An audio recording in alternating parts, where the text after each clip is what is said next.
Na Unimed Campos, seu cuidado começa hoje. Última chance do ano para garantir o melhor plano para sua empresa ou sua família com preços de 2025. E mais! Carência zero para consultas e exames simples e a segurança de poder contar com quem entende de cuidado. Mas atenção, as condições são válidas apenas para contratos fechados até o final de abril. Aproveite! Qual é o seu próximo novo? É ter a banda líder em ultra velocidade e o 4.5G até 10 vezes mais rápido? É ter passaporte para falar e navegar pelo mundo como se estivesse no Brasil? É ter o maior conteúdo para assistir seus filmes e séries preferidos em todas as telas? Então vem pra Claro. Acesse claro.com.br/novo e saiba mais. Claro, você merece o novo. Baixe agora o aplicativo do Laboratório Plínio Bacelar e acompanhe os resultados dos exames. Verifique seu histórico, agende atendimento domiciliar do laboratório ou da vacina. Saiba a localização e horários de atendimento das unidades e muito mais. Na sua lojinha de aplicativos, basta digitar Laboratório Plínio Bacelar e baixar tanto para Android quanto iOS. Aplicativo do Laboratório Plínio Bacelar. É grátis, é prático, é para você.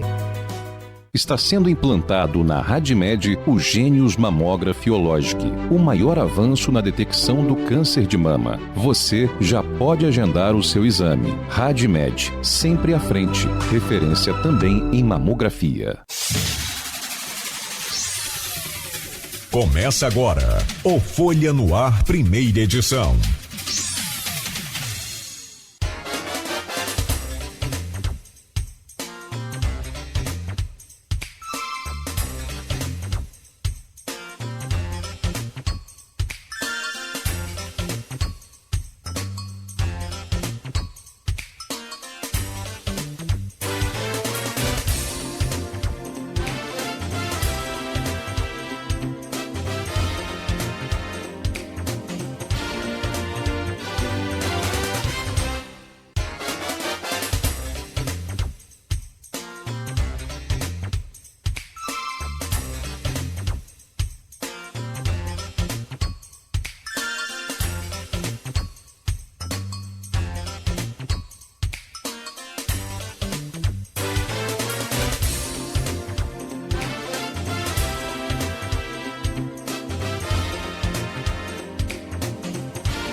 Sexta-feira, 17 de abril de 2026. Pensei que não ia chegar. Chegou. Sexta-feira, 17 de abril de 2026. Começa agora pela Folha FM 98,3, emissora do Grupo Folha da Manhã de Comunicação, mais um Folha no Ar. Estamos ao vivo e você confere as imagens deste programa agora pelo Face, pelo YouTube, né?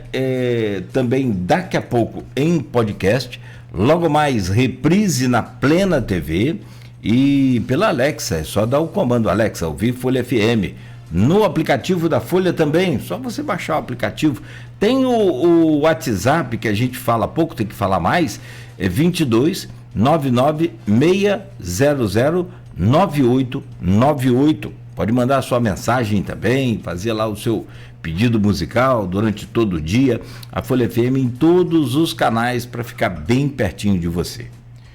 Eu sou o Cláudio Nogueira, este é o Folha no Ar. Muito bom dia, sejam todos bem-vindos. A gente começa este programa de hoje com a previsão do tempo. O Instituto Nacional de Meteorologia traz para Campos hoje tempo parcialmente encoberto agora no início da manhã, mas a predominância hoje é do sol e a máxima volta a passar dos 30 graus, 31 de máxima, mínima de 20. Não há previsão nenhuma de chuva, não só para hoje, nem para o fim de semana e muito menos para os próximos dias. Então, o outono ainda com boa parte aí do seu período com cara de verão. Máxima para hoje 31 graus. Agora faz 22 graus aqui no centro da cidade.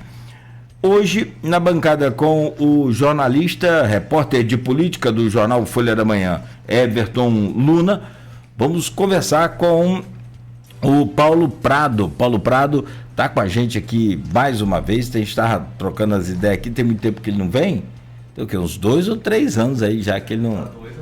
Por aí, que não aparece por aqui.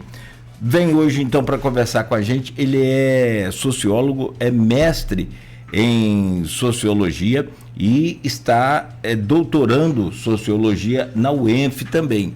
Então a gente vai conversar muito aqui nesta manhã sobre esse tema intolerância religiosa, que é parte do seu TCC da formação de mestre, foi em cima disso, essa parte do TCC, e ele trouxe agora para o doutorando também esse estudo, esse levantamento, e tem assim, infelizmente, uma série de riquezas de detalhes que a gente quer falar e precisa entender. Vamos falar sobre a liberdade religiosa versus a realidade, a perseguição histórica aos cultos de matriz africana, apesar da primeira Constituição nossa lá de 1891, né? Século XIX, não, mesmo com essa Constituição, o povo não reconheceu, né, o respeito à prática da religião afrodescendente. A polícia visitava os terreiros para fechar, era proibido. É um negócio, é mesmo que se você olhar para a sua igreja hoje, é o mesmo que você olhar para a sua igreja. Ah, mas é macumba, Nogueira. É aí que a gente entra com o Paulo mostrando para a gente o que é uma coisa, o que é outra. E aí é o mesmo que você olhar para a sua igreja e a polícia ali fechar, porque você não pode praticar aquele culto. É a mesma coisa.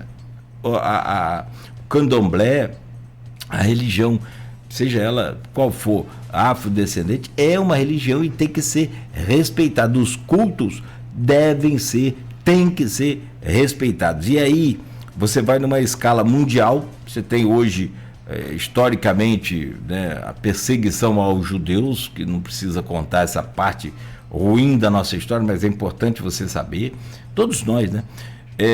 Hoje tem o islamofobia, eu nem sabia desse termo, já existe isso e tem uma perseguição gigante também ao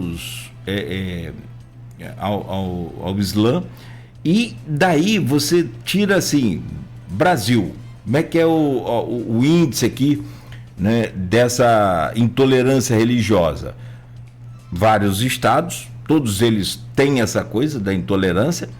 E Santa Catarina, Bahia e Rio de Janeiro estão entre os mais praticados, né, o maior número de registro quanto a isso, e tem uma série de notificação, subnotificação também, né? Aqui em Campos nós tivemos casos recentes, que aí são reportados pelas redes sociais, aí não tem como evitar, mas tem muitos outros que são subnotificados, né? E a gente vai entendendo todo esse processo. Só que, diante de toda essa intolerância, você coloca o estado do Rio de Janeiro.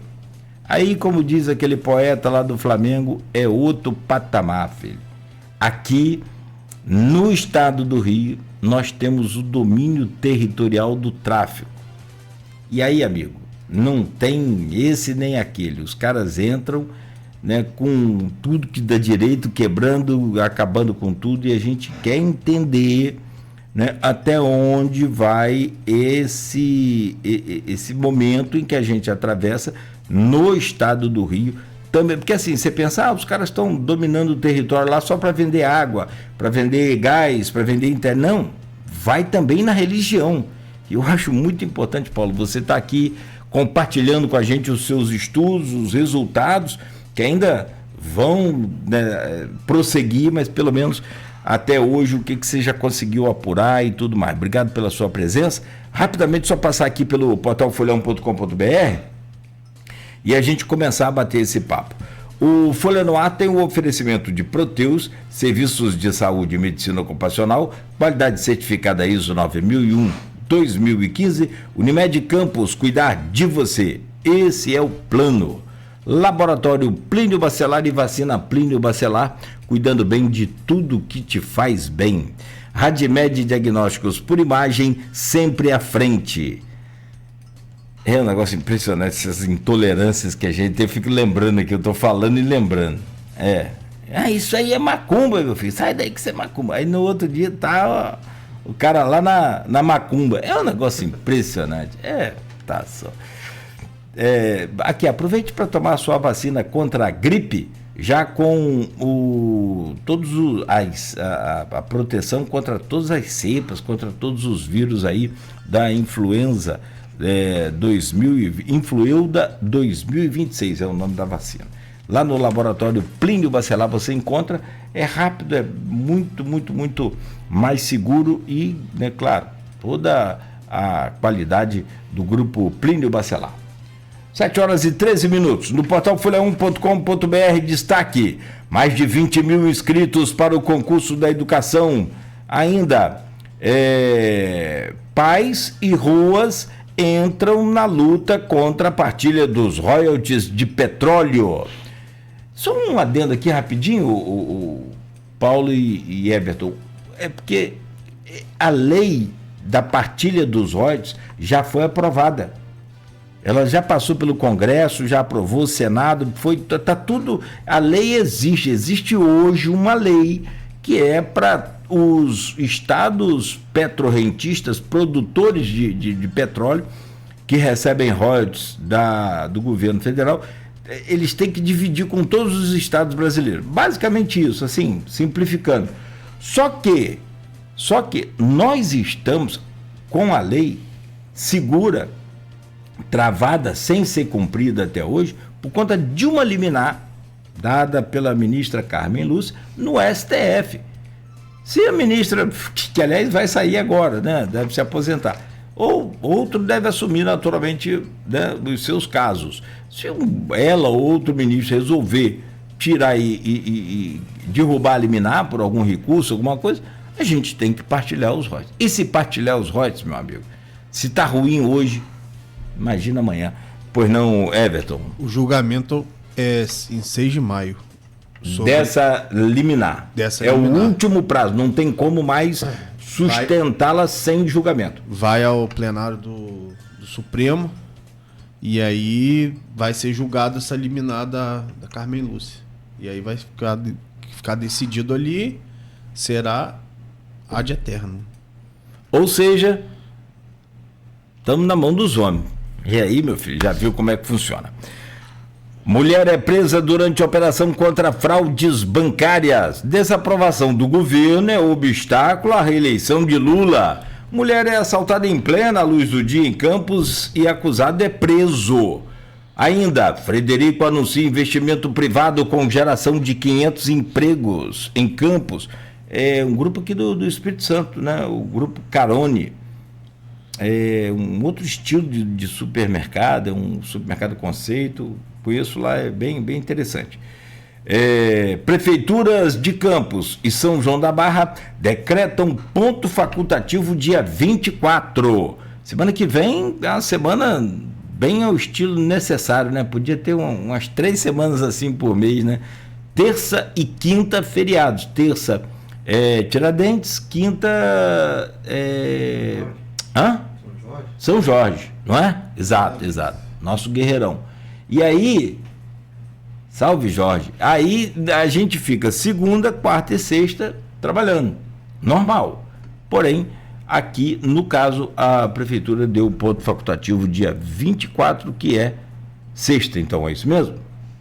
Isso mesmo. Portanto, então, uma semana bem né? Aliás, o comércio sofre barbaridade com essa semana. Vídeo mostra arrombamento e furto em comércio de Campos. Mais de 20 mil inscritos para o concurso da educação. Está aí, está confirmado. PDT recorre para exigir voto secreto na eleição da presidência da Alerj. É hoje, né? Tá marcado para hoje, 11 horas, aí o Everton confirmou. IPs florescem fora da época, às margens de Valão, no centro de Campos. 7 horas e 17 minutos. O programa de hoje conversa com o mestre em sociologia, sociólogo e doutorando em sociologia na UENF, Paulo Prado. Paulo, obrigado pela sua presença, bom dia, que bom revê-lo, seja bem-vindo mais uma vez aqui. Bom dia, gente. Bom dia também quem está nos ouvindo. Eu que agradeço pelo convite, né, para poder discutir um pouco da minha pesquisa, um pouco desse trabalho que eu venho fazendo. E eu acho super importante a gente poder falar sobre, né, que as pesquisas também não fiquem só dentro da universidade, mas que elas cheguem também para a população, né? Não adianta nada a gente ter o UENF em campus se a UENF não leva essas informações para o povo campista também.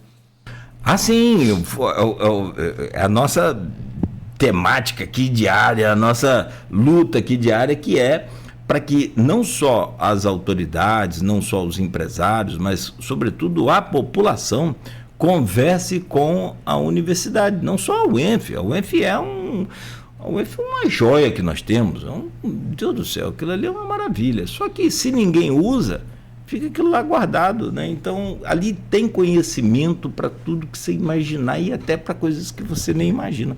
Meu querido professor Carlos Rezende, Carlão, pesquisador, cientista e com várias pesquisas publicadas, o que é uma dificuldade. Você lembra daquela... Você já estava aqui, você é de São Paulo, né? Você já estava aqui na época daquele rio Pomba, que... Ou não, você tem 10 anos que está aqui, né? Desde 2016. 16. Acho que a cheia do rio Pomba que vazou lá uma represa e veio uma água, bicho, suja, um resto de minério e matou nossa fauna e flora aí no do rio. Não lembro rio. disso, não. Rapaz, foi terrível. Sou jovem. Aham. Eu vou respeitar seu pai. Cara, assim, e você vai lá hoje na UENF, cara, eu nem sabia que tinha tanto robalo no Paraíba, tanto peixe gigante no Paraíba. Assim, você sabe que São Fidélis tem muito dourado grande e tal, mas é outra história, né? Então você não fica acompanhando aquilo. Só sei que aqui na nossa região, o rio sofreu muito com aquela lama, não lembro mais o nome daquilo, eu sei que aquilo, né, passou fazendo uma limpa no rio. Você vai lá na UENF, vai lá no laboratório do Carlão, tem peixe lá sendo estudado até hoje com aquele resíduo. Então, assim, tem muita coisa que você nem imagina. Isso eu estou contando um detalhezinho, né? Meu caro, rapaz, nós criamos aqui diamante a partir do carvão. Olha que coisa doida. Diamante é o objeto mais duro do mundo, né? Meu caro Everton, bom dia, bem-vindo, bom contar com você aqui nessa bancada. Bom dia, Nogueira, saudações rubro-negras, mais uma vitória ontem do Flamengo, 4-1, vencemos bem. Bom dia, Paulo, você vem aqui pra gente trocar essa ideia sobre o seu estudo. Bom dia, Beto. Bom dia aos ouvintes, aos espectadores das redes sociais, do YouTube, do Facebook. E hoje a gente trouxe aqui o Paulo Prado, que é doutorando da UENF, no curso de pós-graduação de Sociologia Política, para falar sobre o seu estudo Umbandas, o racismo religioso nos espaços públicos de Campos. Paulo, para o ouvinte, para quem não leu a matéria que está no Folha 1, o que se baseia seu estudo? Qual foi seu ponto de partida e onde você pretende chegar? Explica um pouquinho para gente, para quem não conhece seu trabalho, passar a conhecer e passar a entender essa lógica. Sim. Então, no mestrado, quando eu desenvolvi essa pesquisa, no começo a gente vai acompanhando as notícias, vai acompanhando o jornal e vamos vendo essa dinâmica violenta contra terreiros. E, enfim, uma coisa histórica, se a gente voltar no século XX, a gente vai perceber que essas perseguições, esses ataques já ocorriam. E uma coisa que me chamou a atenção foi o seguinte: se a violência ocorre, como que ela, então, atravessa alguns rituais umbandistas que ocorrem nos espaços públicos da cidade? Porque a gente entende que tem práticas de terreiro que acontecem dentro do terreiro, no espaço fechado, né? Esse espaço que a gente pode pensar como a Igreja Católica tem igreja, como os neopentecostais vai ter o espaço deles físico. O terreiro seria esse espaço físico, tanto da Umbanda, do Candomblé, da Jurema, do Catimbó. E, para mim, o que ficou foi o seguinte: bom, se o terreiro está sendo atacado, e se determinados rituais precisam acontecer em espaços públicos, né, como encruzilhadas, cemitérios, rios, matas, como é que, então, para essa população, né, campista ocupar esses espaços diante dessa violência que ocorre contra os terreiros?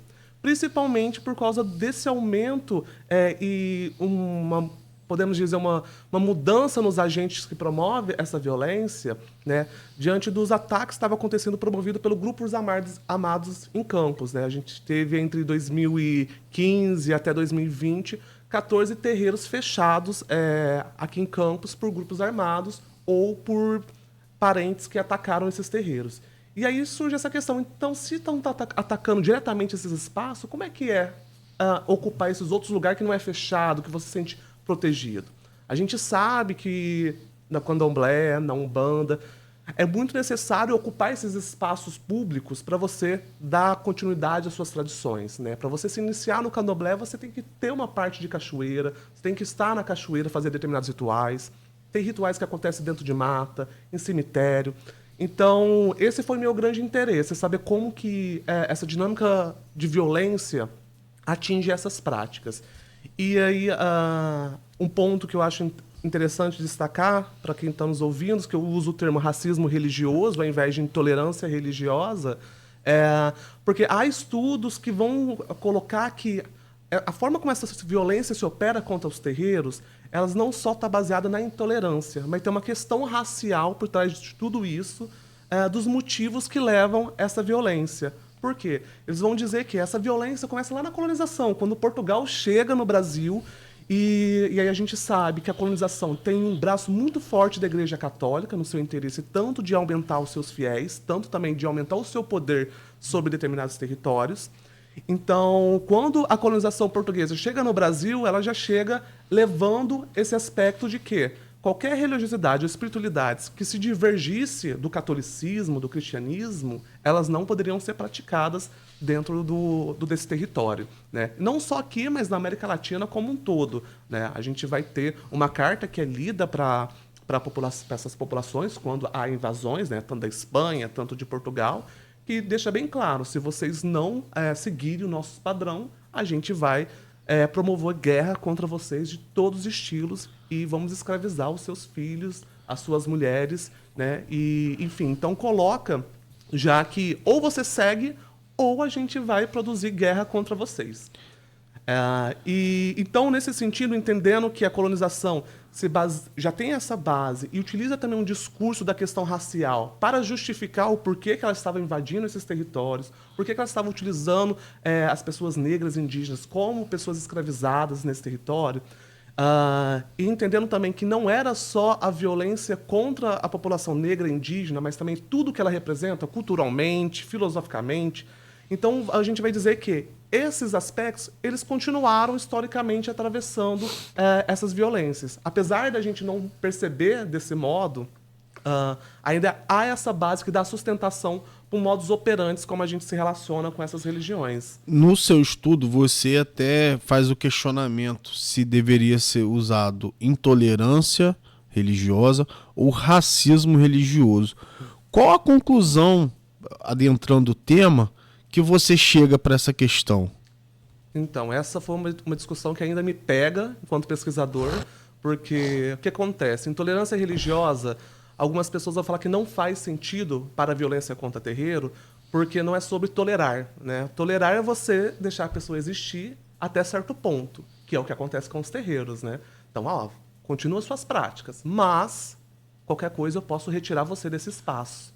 Então, algumas pessoas falam, não é sobre intolerância, é sobre respeito. Então, é outra coisa. A gente não quer ser tolerado, a gente quer ser respeitado. Você me permite? Claro. Para a gente trocar uma ideia. Na verdade, eu consigo entender assim, intolerância religiosa e racismo religioso. O racismo religioso, eu creio que ele está ligado à origem da religião, que é a origem africana. E aí entra esse racismo contra essa origem da religião e não contra a fé.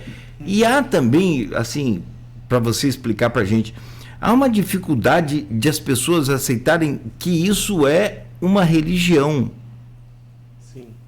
Principalmente essa desinformação, talvez maldosa, é muito praticada em púlpitos de outras religiões. Sim, sim. Não só na casa da gente, pelos pais, pelos nossos passados, mas sobretudo agora, atualmente, por outras religiões. Sim, sim. Se a gente olha historicamente, é recente esse reconhecimento até do Estado, entendendo tanto o candomblé, a umbanda, a jurema, o catimbó, o batuque, o tambor de mina, entender eles como religiões. Não era visto desta forma. Então, não só nós mesmo, população hoje cotidiana, tem essa dificuldade de ver a partir de uma perspectiva religiosa, né? O Estado também tinha essa postura, o que vai fomentar cada vez mais isso.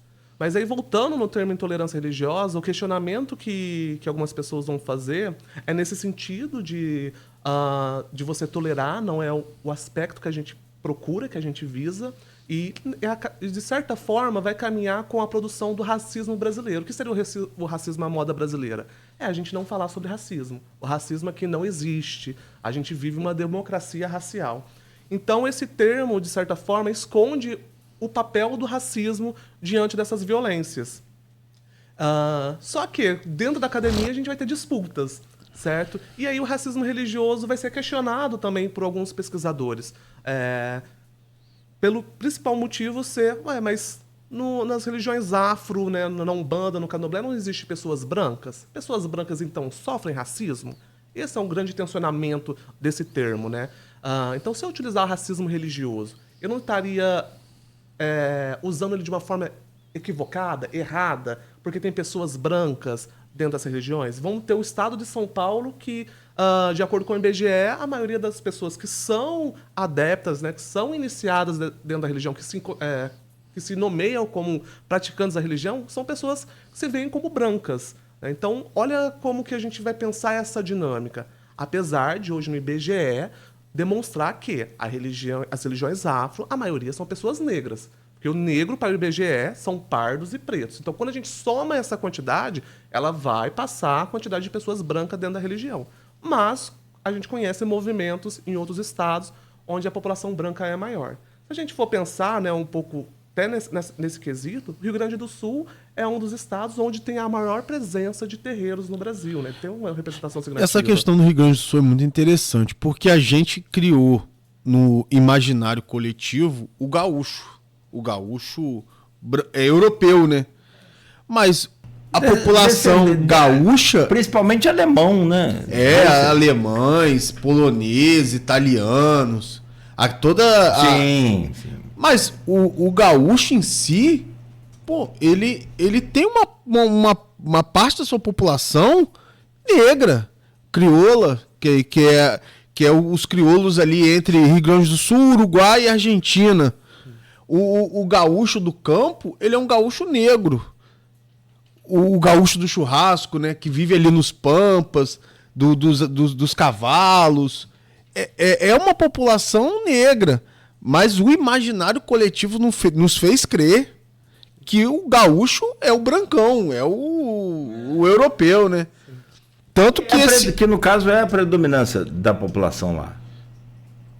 Do sul. Sim, o branco. Sim, mas a gente acha que só tem lá pomerano.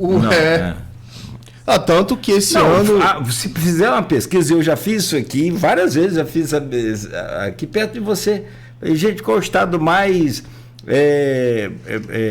candomblessista, mais praticante de religião afrodescendente do Brasil? Bahia, também de 10, 11 falam Bahia. Mas não, Rio Grande do Sul. Não é o Rio Grande. Proporcionalmente, Rio Grande do Sul. E é também o que sofre mais ataques em terreiros.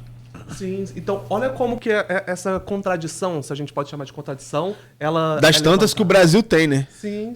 E querendo ou não, o Rio Grande do Sul, acho que diante dessa dinâmica também tem um movimento muito importante de ativismo, de lutar pelos direitos também das pessoas de terreiro. Então, a gente consegue ver que, apesar desse imaginário que a gente tem do Rio Grande do Sul, ele vai ser um lugar importantíssimo, acredito até eu, para levar Umbanda para outros territórios, Uruguai, Argentina. A gente tem hoje na Argentina festa para Iemanjá, né? Então, olha como que vai se propagando para outras localidades também. Mas seria diante disso, né? Como que a gente então vai falar que pessoas brancas sofrem racismo religioso? Aí vamos ter o contraponto. A gente não estamos falando que é um ataque direto às pessoas. A gente está falando que é um ataque à religião, ao que ela representa. E o que ela representa? Representa saberes negros, indígenas, né? Uma cosmologia, né? Uma visão espiritual baseada em outra perspectiva que não a cristã. Então isso entra em choque, porque nós somos colonizados para ser cristão. E aí há uma disputa, né? A gente está falando de religião, não é só uma questão espiritual, do cuidado de si, mas a gente tem um mercado religioso, né? E aí, como que a gente vai lidar com esse mercado religioso, com essas disputas? Então, tem um filósofo, eu acho que eu posso chamar ele de filósofo, Luiz Antônio Simas, né? Que ele fala que nada no Brasil continuou puro depois da chegada dos povos, seja europeu, seja africano. Ele até usa um termo que ele fala, cristianizaram a macumba e macumbalizaram a Igreja Católica. Porque a forma que se celebra a missa no Brasil, que se celebra, por exemplo, missa na Bahia, tem missa na Bahia com atabaque. Não existe isso em nenhum outro lugar do mundo. E eu trabalhei num colégio jesuíta, no Rio, Colégio Santo Inácio, e eu gostava muito de conversar com o pessoal, os jesuítas. E ele falou assim, e muita gente é muito viajado, conhece muitas formas diferentes de fazer missa. Ele falou assim, nenhuma missa é igual a outra. A missa da Escócia é de um jeito, a missa na África do Sul é de outra, e a missa na China é de outra. Ele falou, tem missa, ele falou no país, acho que é Etiópia, dura 5 horas. Aqui no Brasil é impensável segurar uma pessoa 5 horas dentro da igreja. Aqui é 1 hora, acabou. Então, essas formas, elas são muito mutáveis, né? E o Brasil foi encontrando também o seu meio. Mas isso que você falou é interessante. As pessoas... não é o racismo ao branco. É o racismo ao que ele acredita. E aí ele acaba entrando varrido para dentro toda essa lógica.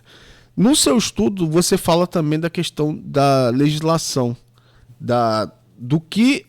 O que nossa lei prega e o que é a realidade dos fatos. E assim, o que a nossa lei tem de bom e o que ela tem de ruim e como ela no dia a dia acaba não funcionando. Sim. Bom, a gente pode... Às vezes a gente fica numa discussão que precisa criar leis, né? Criar leis porque não tem leis. Leis existem, né? Elas estão aí. A gente tem a Lei CAU, que vai dar conta dessa dinâmica de violência contra o pessoal de terreiro, né? Enquadrando também dentro dessa lei esse aspecto. A gente vai ter outras também, como falar do país que é laico, né? Esse país que é laico. Enfim, então a gente tem essa seguridade dentro da lei para proteger esses rituais, né? É segurado para o pessoal de terreiro utilizar os espaços públicos para manter suas práticas, né? A gente tem uma discussão muito grande sobre também a questão da oferenda, conter animais também, né?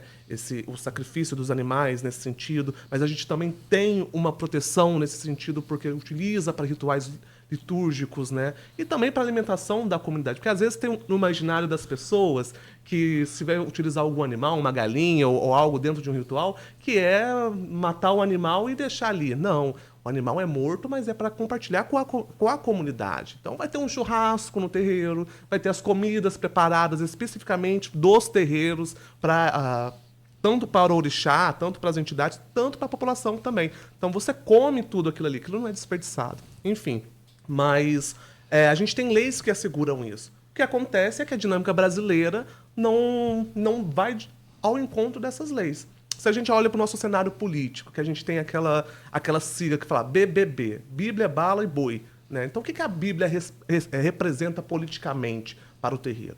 Né? Será que a gente consegue pensar a política discutindo as vivências, a violência de terreiro? Muito difícil. A gente vai ver políticos dizendo, olha, se você quiser vir na minha igreja para ser convertido, pode vir o pessoal de terreiro. Então, a gente vai ver ataques constantemente a essas pessoas pelos nossos políticos.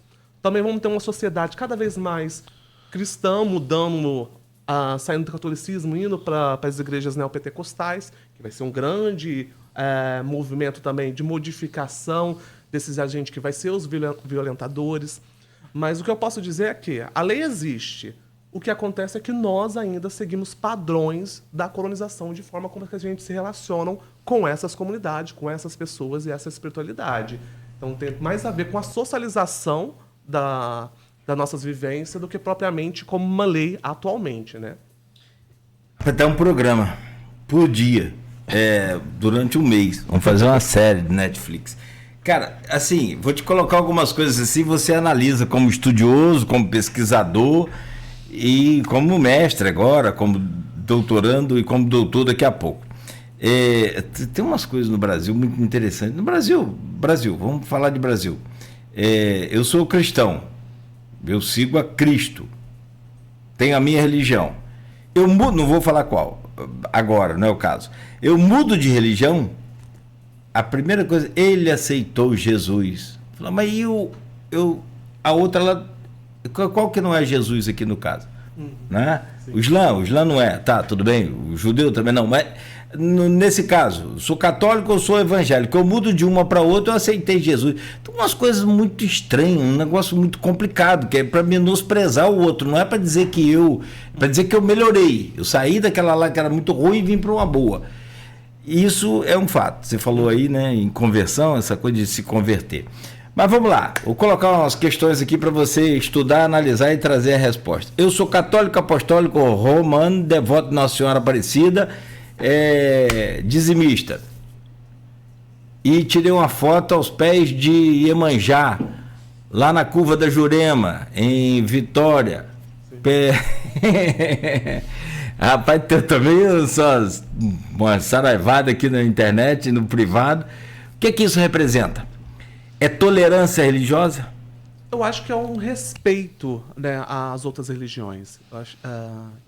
Para mim, na minha perspectiva, o que a sociedade brasileira poderia aprender, principalmente com a Umbanda, era você saber respeitar outras religiosidades. O que é a Umbanda? A Umbanda é um encontro de outras religiões também. A base dela é afro, né? É dos povos bantus, os povos bantus que residiam no que hoje a gente vai chamar como Angola, né? Então, eles são os povos que são trazidos escravizados, principalmente para a região de Campos também. Isso vai ser importante para a gente entender a região de Campos, porque tem muita Umbanda em Campos e não tem tanto candomblé. Só posteriormente que isso vai ser modificado. Mas o que eu quero dizer é o seguinte, a Umbanda, quando você vai no ritual dela, vai ter a imagem de Jesus, vai ter a imagem de Maria, vai ter a imagem também de caboclo, de preto velho. Então é um encontro desses saberes. Lógico que eles fizeram isso, o secretismo religioso, para se proteger das violências? Sim. Mas já era característica dos povos bantus, quando se aproximava de outras comunidades, não negar a espiritualidade deles. Somar. Se está funcionando para você, por que eu vou de contra? Talvez eu utilize isso como potência também para minha espiritualidade. Então eu acho que a Umbanda nos faz pensar isso. Não é para você seguir, não é para todo mundo ser de terreiro, não é isso que desejamos, né? Mas é você olhar para ela e pensar, poxa, tem a religião do outro, eu posso respeitar, posso até me aproximar, posso ter um diálogo com essa religião, mas mesmo assim continuar no meu canto. Eu acho que isso que a gente precisa, talvez, olhar para essas outras religiões. Por exemplo, o candomblé vai ter rituais que você tem que ir na igreja católica, assistir missa, né? A Umbanda também vai utilizar a igreja católica para você fazer alguns determinados rituais. Então, olha como que para a Umbanda não para a Umbanda, para o candomblé, não é uma questão existir outras religiosidades. Ao contrário, elas somam. Esses mundos se encontram. E aí vai se criando tudo que a gente vê com a Umbanda. Uma Umbanda mais kardecista, uma Umbanda mais afro, né? Então vai criar esses diversos modelos de Umbanda que existe no Brasil. Lógico que a gente pode ter algumas críticas, mas acho que o ponto principal é entender que a diversidade religiosa pode existir tanto na sociedade quanto dentro da própria religião mesmo. Tem um meme agora, tem um corte na internet rodando, que é não sei se é um obreiro ou um pastor, pregando e falando os fundadores das religiões, né? Davi Miranda fundou a igreja Deus é Amor, ele não morreu na cruz e nem ressuscitou. Você já viu isso? Vocês já viram isso? Bispo Macedo fundou a igreja Universal, não morreu na cruz nem ressuscitou. E aí vai. Martim Lutero fundou a religião, tá, mas não morreu na cruz nem ressuscitou. Então, meus irmãos, eu sou seguidor de Jesus que morreu. Ele é católico, né? No caso, né? Enfim, e ele fala: Jesus criou a igreja católica. Cara, é um disseminador de ódio. Como é que você ouve, como é que você entende isso que eu estou falando? No sentido dessa criação... De pregar isso, de que o nosso Cristo ressuscitou e beleza, então nós somos os melhores, os únicos que temos a razão. No caso do Islã, por exemplo, então nem pensar, né, que é Maomé e para Maomé o grande profeta foi Maomé. Jesus foi profeta, né? Para o muçulmano, Jesus foi profeta, mas não foi lá grandes coisas, né? Maomé foi o cara. E aí ali dentro do islamismo você tem os xiitas, você tem toda uma divisão também. Mas sem aprofundar em cada uma delas, mesmo assim, uma passagem como essa que fica girando, rodando e viralizando na internet, não é mais pólvora aí nessa lenha, nessa fogueira? Você tocou num ponto que para mim é muito interessante no momento do doutorado, que é o papel da mídia ou das redes sociais nessa propagação de ideias, de crenças. Então, eu acredito que isso se torna problemático porque você está dando padrões imitativos para as pessoas. Porque elas te escutam e aquela pessoa que gosta de você, que te dá credibilidade, pode seguir esse pensamento seu, né? Pode acabar se alimentando disso e reproduzindo, que é o que acontece, que é o que eu quero discutir dentro da minha tese agora. Então, acho que essas falas que são colocadas nesses espaços, que vão alcançar muitas pessoas, elas contribuem para continuar essa dinâmica. É lógico que toda religião quer se colocar como o centro do mundo, como a verdadeira, né? Muitas delas. E essas disputas vão acontecer. A gente pode falar o seguinte: se aqui no Brasil as religiões neopentecostais, pentecostais perseguem os terreiros, a gente pode ir para a África, em alguns territórios, e o islamismo persegue os cristãos, né? Então, olha como que essa dinâmica, em um lugar, é de uma forma, e em outro se mobiliza de outra forma, né? Aquele que é o violentador passa a ser o violentado. Então, essas dinâmicas vão ganhando outros ares, justamente por causa dessa ideia que a nossa religião é a certa, né? Nós somos o fundador espiritual, nós somos donos do mundo espiritual. Então, acaba criando esses conflitos. Cabe todo mundo, né? Cabe todo mundo. Acho que, pelo menos o que eu gosto de pensar não é sobre nós sermos iguais, é sobre nós sermos diferentes, né? E a gente saber lidar com a diferença, né? Se a gente fosse todo mundo igual, que chatice seria esse mundo. E não seria possível a transformação, né? A transformação acontece a partir disso. O catolicismo, que é um catolicismo negro, né? Que a gente vai ter as irmandades negras, né? A gente vai ter o reinado, né? A congada, que tem os elementos do catolicismo, mas são baseados na cultura banto, de coroação, de entender quem eram essas pessoas que são rainhas e reis lá em África, né? Dessas famílias que chegaram no Brasil. Então... se a gente somos todos iguais, a gente perde um pouco dessa diversidade, dessa potência que a diversidade tem na criação e na transformação das coisas. Voltando um pouquinho sobre a questão da legislação e da realidade, como que você observa as possibilidades de ir mitigando, de ir diminuindo essa questão da intolerância e do racismo contra as religiões? Por onde está o caminho? Olha, é uma pergunta bem difícil, assim. Eu acho que eu venho compreendendo no termos de militância, nesse sentido, o coletivo. É se unir. Porque o se unir a gente consegue bater de frente, porque a gente está falando que a lei existe. Mas e as delegacias? Elas conseguem dar conta dessa aplicação da lei? Como que as delegacias agem diante da violência? Precisa de uma formação desses profissionais. Porque se a gente olha para a década de 70, vem policial com nome belo, lá do Rio de Janeiro, para Campos numa missão de fechar os terreiros de Campos, né? Ou seja, a polícia também está como esse agente que viola os terreiros, que prende os macumbeiros, aquilo que vai ser enquadrado na lei como curadorismo, né? Então você não pode ter essas práticas. Então é a polícia que vai dar conta disso. Eu acho que a polícia devolveu artefatos históricos das religiões de matriz africanas faz pouco tempo, de coisas que estavam no museu da polícia e aí foram devolvidos às representatividades das religiões, né? Tem o documentário, né, do Fernando, que ele é também do programa de Sociologia Política, que chama Nosso Sagrado, que é justamente esse movimento de entrega desses artefatos religiosos apreendidos pela polícia, né? E ele vai mostrando como que é todo esse processo e também essa retomada, né? Esse cuidado que a população de terreiro carioca vão ter com esses artefatos. Então, olha como a polícia tem um papel primordial nisso. Lá na Laje, quando ela, junto com outros pesquisadores, vai falar sobre a dinâmica de Campos, ela fala desse papel também da polícia despreparada para lidar com as denúncias.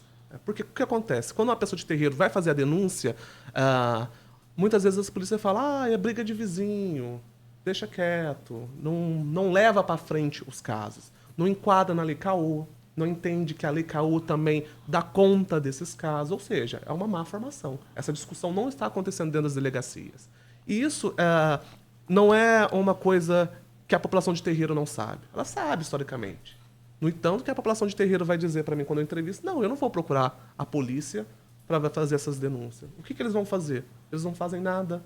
É isso que é o discurso. Eles não nos protegem. Há pouco tempo atrás, eles estavam nos violentando. Então, por que eu vou lidar com eles? E muitas vezes, quando eles vão nesses espaços das delegacias, eles são violentados novamente. Porque às vezes são cristãos que estão ali que também compactuam com essa visão das religiões afros serem demoníacas, serem negativas, que faz mal ao outro, enfim. Então, eu acho que precisa ter uma formação melhor para as delegacias, para esses profissionais que estão lidando com essa frente de denúncia. A gente também precisa aplicar de uma melhor forma a Lei 10.639, que é sobre o ensino da cultura e história africana e afro-brasileira indígena nas escolas, porque as crianças estão ali aprendendo como se relacionar com as pessoas, com as instituições. Então, quando você apresenta para ela essas histórias, ela não vai ter uma única história do que é essas religiões, que é demoníaca, que é de violência. Ela vai conhecer outras histórias do que essas religiões podem ser, do que a cultura afro representa. Eu tenho uma história engraçada da uma professora de história que eu tive durante o ensino fundamental e ensino médio. Um abraço até para ela, professora Graziella, professora de história, que ela falava assim, quando a gente chegava nessa questão do colonialismo, e aí ela puxava um fio, e ali foi o primeiro baque que eu tive, que ela falou assim, todo mundo aqui se benze para entrar no mar, né? Aí ela, mas isso não é católico não. Aí todo mundo já tomou aquele... Isso é africano. Aí ela dava outros exemplos, aí pô, com 12 anos, 11 anos, já ficava um entre olhando o outro assim, como assim que não é? Como assim coisas que a gente faz, continua fazendo, como se fosse da nossa religião, mas não é. É da religião do outro, aquele que foi aglomerado junto. Mas essa é uma passagem... O que tem de coisa que a gente faz, que é do candomblé, que é da Umbanda nossa, né? Que a Umbanda é nosso, o candomblé é de raiz africana. Candomblé também é brasileiro. Também é brasileiro? Porque se a gente vai falar que são religiões afro-brasileiras, por quê? Quando a gente vai para a Nigéria, para o território Yorubá, que ainda continua, né, tem essas tradições do orixá, do culto ao orixá, é diferente do Brasil. É bem diferente algumas práticas. Tem semelhança? Tem. Mas o que acontece? O candomblé, ele é a junção de várias crenças de vários povos que se uniram, que antigamente era até em guerra.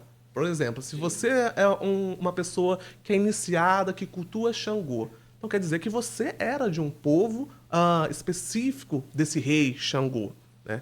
E aí o rei Xangô era contra uma outra etnia, que cultuava um outro orixá.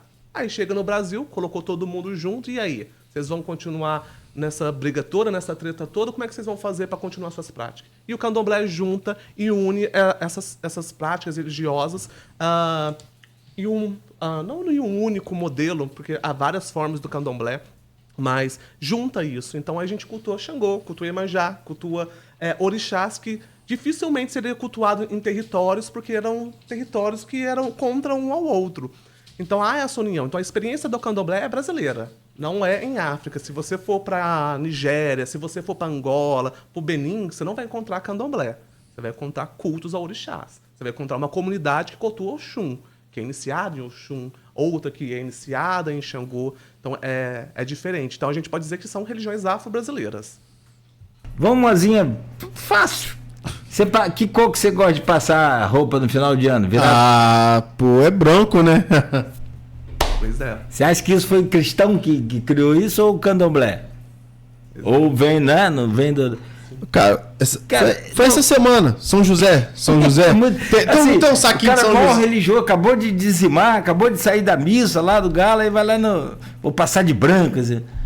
O saquinho de São José, que normalmente se dá na festividade, eu vi uma historiadora falando que é uma vertente do patuá, que é um saquinho de ervas utilizado na Umbanda, mas que a Igreja Católica abraçou aquilo de outra forma e deu seguimento. Sim.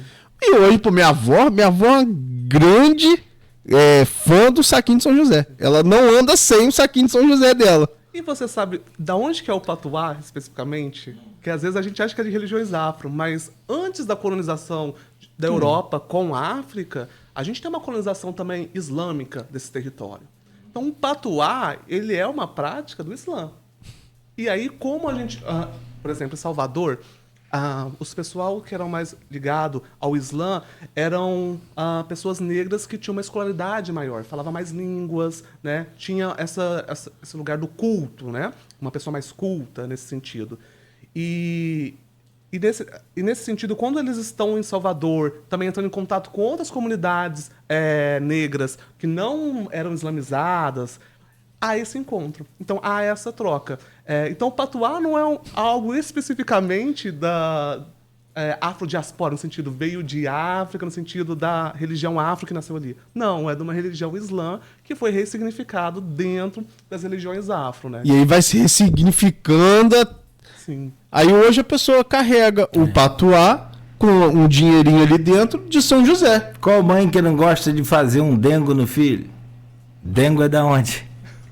Cara, assim, as pessoas, é o que eu falei mais cedo, a gente tem o costume de não ler, também precisa ficar estudando, mas o que não conhece, respeita até você conhecer. Eu acho que a prática seria basicona essa para ficar todo mundo feliz. Ei, quantas vezes você já desvirou a sandália pra sua mãe não morrer? Pô, isso aí eu não consigo passar e olhar um chinelo virado. Tudo bem que você quantas vezes, Beto, você já desvirou? Você é cristão. Várias vezes. Não é? Eu não posso ver o chinelo da mamãe morre. Você tá doido? Mas eu vou lá e... Isso é prática do... Meu pai já parou na rua para desvirar um chinelo de carro. Então, assim, cafuné. Um cafuné. Eu não gosto que passe a mão na minha cabeça. Repito, eu sou cristão, pastor. Isso é costume do Ori, é cabeça, não é? Isso, Ori. Ori então, seria esse Deus que habita em você. Entendeu? Então, assim, não estranho passar a mão na minha cabeça, tira a energia, não tem isso? Isso é tudo costume que a gente pega. Ou seja, o que é conveniente para mim, eu posso fazer. Vamos pular 7 ondinhas. Aí tem um monte de cristão aí agora, meu Deus, eu estou sendo macumbeiro. Tá sendo macumbeiro. É que macumba também não é bom usar, porque é meio pejorativo também, né? Isso ficou meio chato. Não é errado, mas sim, não é? É porque o pessoal não entende o significado da palavra macumba. Aí entrou em um outro lugar, né? Mas macumba tem vários significados. A gente pode falar que macumba é um instrumento, né? A gente tem pessoas que vão defender isso. Macumba como uma espécie de árvore também, que seria o material que seria utilizado para fazer esse instrumento. Mas a definição que eu mais gosto, que é do Luiz Simas, sobre o que é macumba, são aquelas pessoas que encantam as palavras, né? Ou seja, são poetas que trabalham as palavras para encantá-la, porque a macumba é isso, é o cantar, né? A palavra para enfeitiçar uma folha que você colhe, é o cantar para você fazer uma comida. Então, para você ser um grande feiticeiro, você tem que encantar as palavras. E aí, macumba significa isso, aqueles que encantam as palavras. Eu volto a repetir e falo isso. Se o desconhecido pra gente fosse respeitado até o ponto da gente conhecer, né, acho que daria muita coisa certo. Melhoraria. Aquela pergunta que Everton te fez, que de fato realmente é difícil, ou seja, vai encontrar solução para essa paz aí no mundo? Não vai, não acredito que... Até porque muitas pessoas, aí é uma análise minha, não quer a paz. O manter a uma suposta guerra é interessante. Cara, vamos falar de guerra no Irã, rapidinho, só para fechar. Eu gosto de história de guerra, gosto do assunto, mas a última coisa que tem ali naquela guerra do Irã, dos Estados Unidos contra dos Estados Unidos e Israel contra o Irã, é o Irã.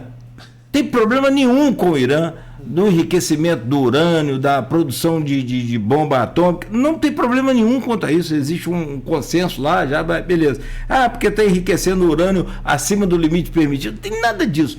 O problema ali é reeleger Netanyahu em Israel e pega bem para ele se ele destrói o inimigo, porque o Irã prega o quê? O fim do judeu, também está errado. E aí entra os Estados Unidos como aliado, por quê?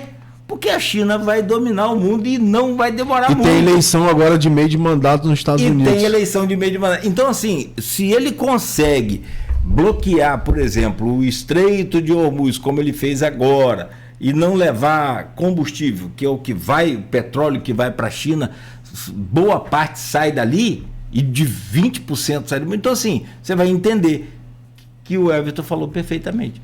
A religião ali, ou qualquer coisa parecida, é tudo subterfúgio, é tudo segundo plano. O estado de guerra é um bom aparato político. Sem contar, a grana. Que no Brasil tem corrupção? Tem. Mas tem no mundo todo. Mas no mundo todo. E nos Estados Unidos, uma delas de maior fonte. Só para você ter ideia, eu gosto muito, fico lendo.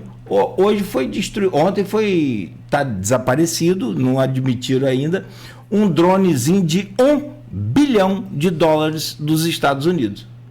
Provavelmente um Shahed, daquele que custou $40 mil, $30 mil, derrubou esse bicho de $1 bilhão. Como fez com porta-aviões, como fez com outras coisas lá. Então, assim, aí você fala, quem pagou esse $1 bilhão por um drone?